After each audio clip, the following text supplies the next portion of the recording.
네, 안녕하세요. 체스입니다. 제가 지난 목요일부터 주말까지 해서 일이 있어서 잠깐 좀 시골에 다녀왔어요. 그래서 영상도 못 찍고 했는데 그 사이에 시장이 좀 많이 흔들흔들 거렸던 것 같습니다.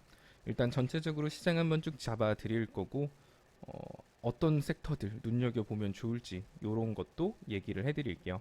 출근길에 일 시작하시기 전에 간단하게 보시면 좋지 않을까 생각합니다. 자, 일단 지난주 코스피 지수 같은 경우는 제가 말했던 부분까지 흔들렸습니다. 제가 여러분들한테 말씀드렸던 게 시장은 급격한 낙폭의 절반 정도 수준까지는 기술적 반등이 나올 거고, 자, 그리고 나왔죠.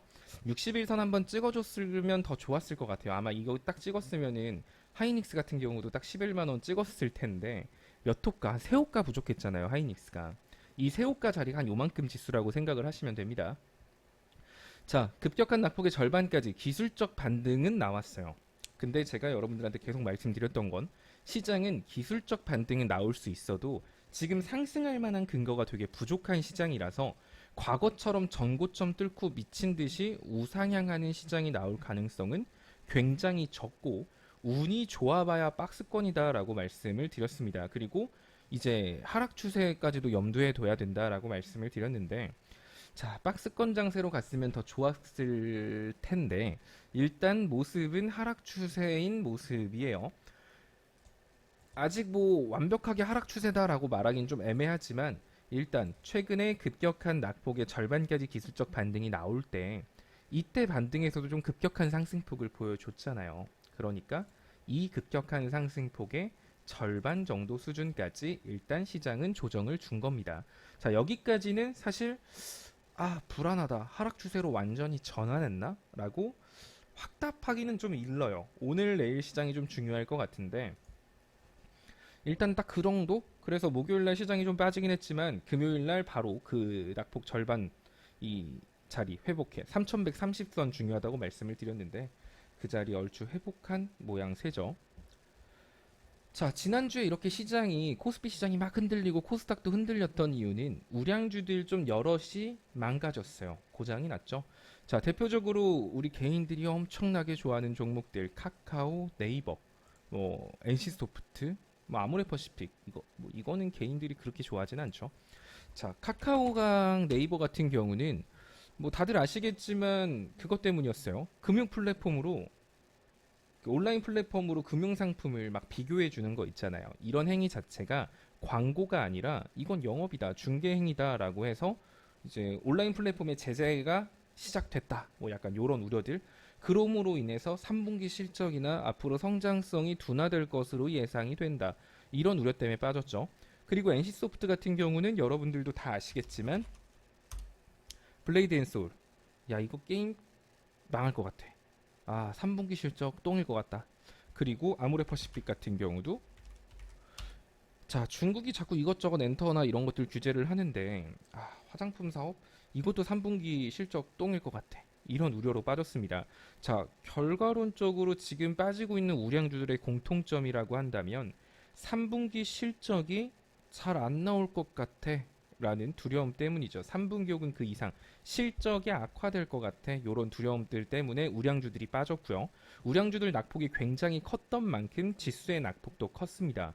어찌 보면은 카카오, 아모레퍼시픽, NC 우량주에 갭 있는 거는 무조건 메꾼다라고 했는데 맞긴 맞아요. 근데 지금 들어가기 좀 애매한 게 NC소프트 때도 말씀드렸던 게 거래량이 없이 좀 평이한 거래량을 가지고 이렇게 개파락이 나왔으면 이건 기회다 하면서 계속 사서 모았을 텐데 거래량이 크게 실리면서 낙폭을 보여주게 되면 얘네들은 그다음부터 언제 진입해야 되냐?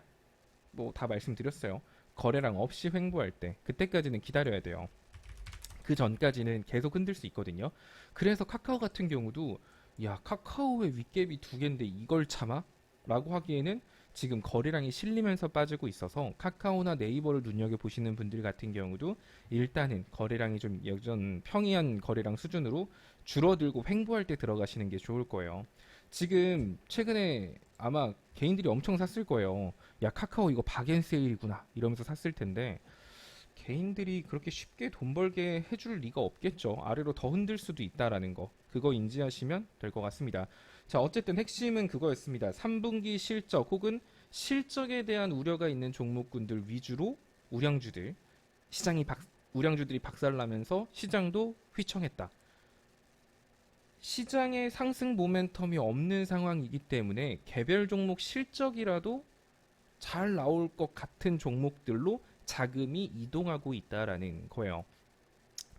뭐 시장에 호재도 많고 이슈도 많으면 뭐 그런 거 신경 안 써도 가겠지만 뭐 마땅히 이슈도 없고 떨어질 이유는 많은데 올라갈 이유가 없는 현 시장에서 아 불안한데 주식하기 좀 불안해. 근데 그래 그래도 실적 잘 나올 것 같은 기업은 안 망하겠지. 이런 데로 돈을 옮겨 놓자. 이런 생각이 드는 거예요. 그러니까 반대로 말하면 3분기 실적이 안 좋을 것 같아라고 하면 와 시장도 안 좋을 것 같은데 이 기업 3분기 실적도 안 좋을 것 같다고? 빨리 팔고 떠나자. 요런 투매들이 지난주 막판에 나왔다라고 생각하시면 돼요. 자, 그러면 지금 같은 시장에서 우리가 좀 주목해야 될 종목군들은 실적이 잘 나올 것 같은 기업들이겠죠. 뭔가 좀 이슈도 있고 실적도 잘 나올 것 같은 그런 예들. 자, 대표적인 거는 뭐 이번 주에 좀 중요한 이슈를 생각을 해보면 내일 있을 그거죠. 소비자 물가지수 미국. 자 여기에 따라서 뭐 이제 FOMC 회의에 뭐 내용이 달라질 수도 있다 뭐 이런 말들이 나오고 있기는 하지만 뭐 예를 들어 그런 거죠. 소비자 물가지수가 높게 나왔어. 그럼 인플레이션에 대한 우려가 자꾸 생기니까 어쩔 수 없이 연준은 자산 매입 축소한다던가 금리를 올릴 수밖에 없을 거야라고 지금 시장이 두려워하고 있는 거예요. 근데 고용 지표는 나쁘게 나왔단 말이야. 그래서 이거 금리도 올리고 고용은 안 좋고 델타 변이 바이러스 확산까지 하면 세계 경제가 안 좋지 않을까? 약간 이런 우려가 있는 건데 이게 뭐 하루 이틀 얘기가 아니에요. 계속 나오고 있는 말이라서 이게 뭐 시장의 신규 악재로서 시장을 내리꼽게 박살낸다라고 보긴 힘들고 적당히 조정 주고 또 적당히 낙폭의 절반 정도 기술적 반등을 할 가능성이 높습니다. 그러면 인플레이션에 대한 우려가 지금 시장의 이슈라고 한다면 원자재 가격들 그리고 철강 이런 쪽 애들 같은 경우는 실적 인플레에 대한 우려에 대한 이슈도 있고 또 실적 3분기 실적에 대한 기대감도 있는 섹터거든요. 철강 쪽이. 그럼 이제 그런 종목들을 한번 쭉 봐보죠. 물론 뭐 지금 차트까지 다 하나씩 분석해 드리긴 좀 그렇고 종목명만 보면 일단 현대제철도 자리가 나쁘지 않죠. 이것도 61선, 121선 기준만 잘 잡으면 될 것 같아요. 자, 동국제강 같은 경우도 좀 타이트한 자리죠. 근데 이제 동국제강 같은 경우는 거래량이 터지고 거래량 절반으로 상승폭 다 반납시켰어요. 그럼 이제 뒷거래량이 있다라고 보시면 되거든요. 그렇다고 해도 아래까지 지지선 간격이 좀 넓어서 이것도 손절을가는 좀 확실히 잡으셔야 돼요. 또 세아베스틸 같은 경우는 여러분들한테 뭐 구간은 다 잡아드린 것 같고 또 문배철강 얘네들도 보면은 막 뒤에 괜찮은 거래량들이 이렇게 하나씩 있어요. 그래서 충분히 또 인플레이션에 대한 우려 어쩌고 하면 또 시세 나올 수 있는 종목이고 또 TSR제강 이 종목 같은 경우는 금요일날 거래량 없이 낙폭을 보여주면서 전일 그리고 그 전날 거래량 터진 시점에 종가 부근을 마무리했기 때문에 이런 게 약간 달리는 말 같은 기분이에요. 단타 하실 분들은 손절가 좀 확실히 잡고 들어가시면 문제 없을 것 같습니다. 그리고 영흥, 한국주철관 요런 친구들이 있겠죠. 자, 인플레이션에 대한 우려 그리고 실적에 대한 기대감이라고 한다면 요런 종목들이 있을 거고 사실 이거보다 더 많아요. 어쨌든 요 정도 이제 자세한 구간이나 이런 거는 제가 실시간 방송이나 장중 리딩에서 좀 풀어서 설명을 해드릴 거예요. 그리고 또 실적이 잘 나올 만한 게 뭐가 있을까? 그것도 있겠죠. 요새 이제 가을이 다가온다. 요새 사람들이 그렇게 골프를 많이 친대요. 젊은이들이 그렇다네. 저는 안 치는데.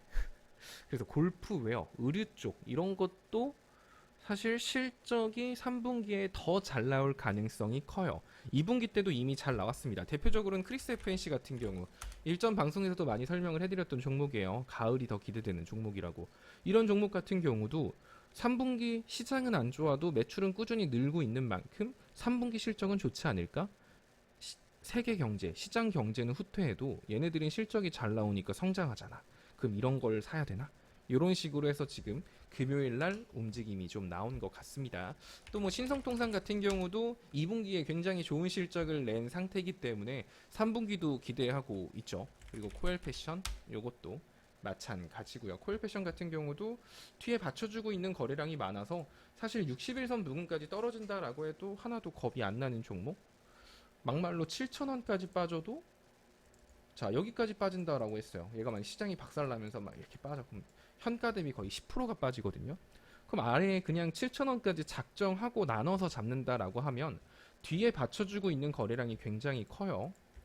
이 거래량이 터졌던 시점이 7,000원 부근이기 때문에 얘는 7,000원까지 떨어진다라고 해도 이 낙폭의 절반인 7,500원, 7,600원 정도 선까지는 못해도 기술적 반등이 나올 수 있는 종목이거든요.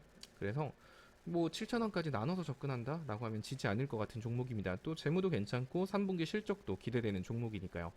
이런 식으로 지금 여러분들이 좀 눈여겨볼 신규 진입 섹터들은 3분기 실적이라고 생각을 하시면 돼요.